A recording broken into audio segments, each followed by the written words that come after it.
guest today, Carol Lessinger, but I just wanted to make a comment about something that Carol said in the last segment about if there's tension in our life somehow, it gets programmed into our body and it kind of gets stuck there or fixed there.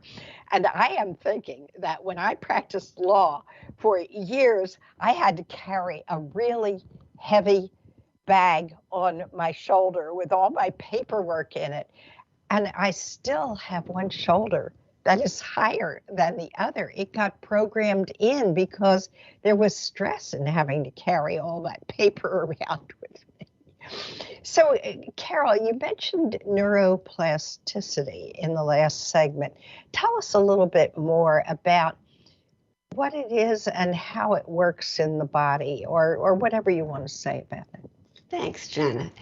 So, the shoulder went up carrying that heavy bag and it got wired in. This is the way I need to have my shoulder. But so it means that the incoming information of that bag wires how the brain produces outgo. And let's say muscles are doing this. These are little muscle fibers in little bundles. And in order to carry that bag, they had to contract in order to hold the weight. But they didn't remember how to decontract when you stopped. Well, before there were,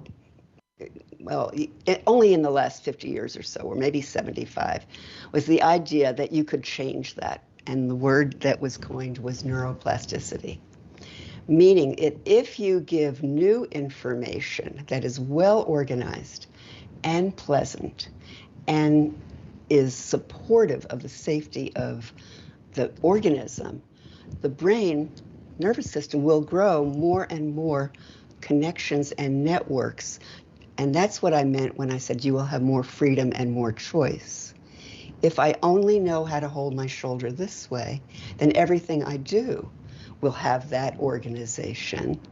But if I can grow more networks, then my shoulder can have other choices. Well, how do we do that?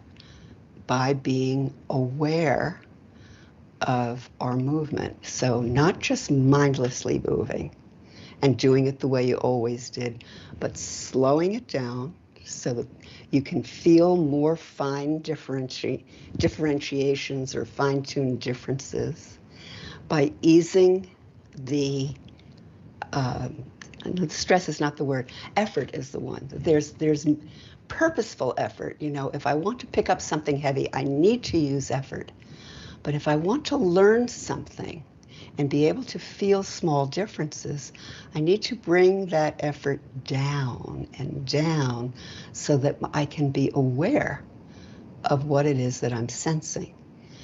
That's the neuroplasticity. As I sense with more elegance and with more sense of fine-tuned sensing, that opens up possibilities for changes in the way we move. And I'll go back and repeat, that's our inner organization, how we're always organized for something. It's never stopped. And how that organization is affects the quality of your life. So if it can be more harmonious, more like you, your way, not somebody else's way.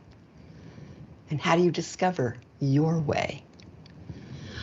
By paying attention to yourself. Wow.